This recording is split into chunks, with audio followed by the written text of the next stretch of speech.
Rev up your engines. Gator, I'm Scotty. What do you do to relax? Okay, I stop answering car questions. Actually, the strangest thing is, for me to relax nowadays, I spend so much time on the internet. Now that I'm getting all these, I'm almost at 500 million views now. What I do to relax is fix cars. Because then I'm working with my hands. I'm doing one thing at a time. I'm concentrating, and it's not one question after another question after another question. It's let's figure out what's wrong with this car, fix it, and then drive it around and see if it's fixed. It's a very karmic thing. So, strangely enough, I fix cars to relax nowadays. Pittsburgh for Life says, should I buy a 2008 Chevy Equinox with 100,000 miles? No. They were rated one of the worst 10 cars of the year. I would not buy an 08 Equinox any price. You know, if somebody gave me one, if it ran good, I'd try to sell it to somebody else and get rid of the thing.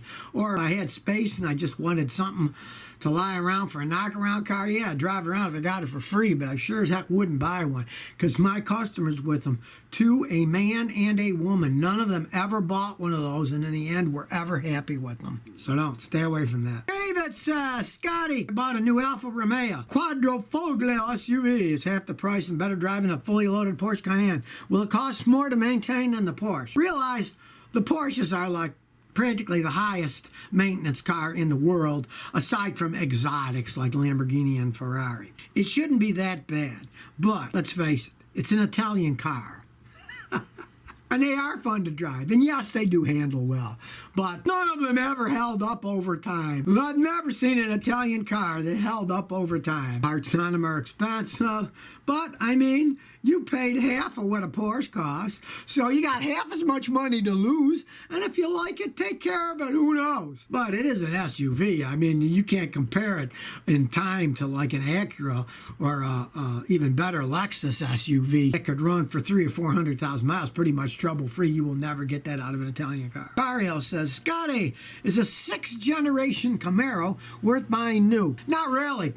Their resale value has plummeted like mad. If you want to buy one of those, my advice is buy one from an older gentleman who bought one and got tired of it. Their resale values plummet and you get a much better deal. You buy one brand new, you drive it off a lot, you're losing at least, $1,000 right off the bat. So if you want to buy one, buy it from an older gentleman who wanted to drive it around. Don't buy it from a kid whose daddy bought him one who beat the heck out of it, because then they're useless. Buy it from an older person. Get it used where it's depreciated a ton, because if you buy it new, it's going to depreciate right away a whole bunch of money. 11 asks, Scotty, what do you think of the Lotus Evora since it is a Toyota engine? Lotus are English cars. They are fast little cars. They're lightweight cars.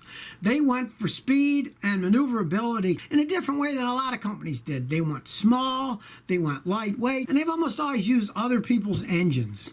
And now they're using Toyota engines. And as such, they got reliable engines. The smaller ones use the 4-cylinder Toyota engine, which is the same one that's in the 07 Matrix I drive. And the bigger ones use a V6 engine. They're very reliable engines. Of course, they boost the horsepower way up.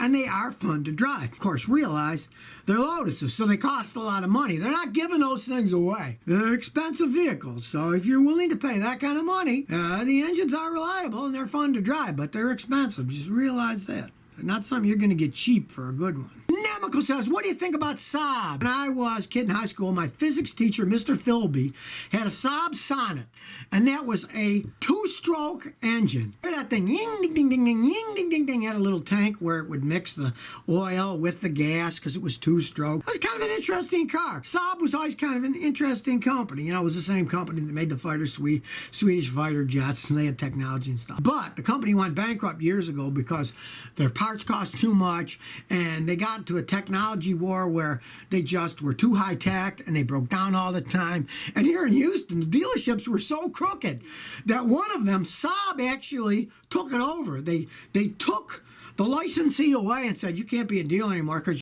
all the customers, and they took it over themselves for a few years, but then they shut them all down and the company went bankrupt. They're interesting technology cars, but unless you live in Sweden or somewhere where there's a lot of old spare cars and ones in junkyards you can take parts off, my advice is don't buy one. So if you never want to miss another one of my new car repair videos, remember to ring that bell.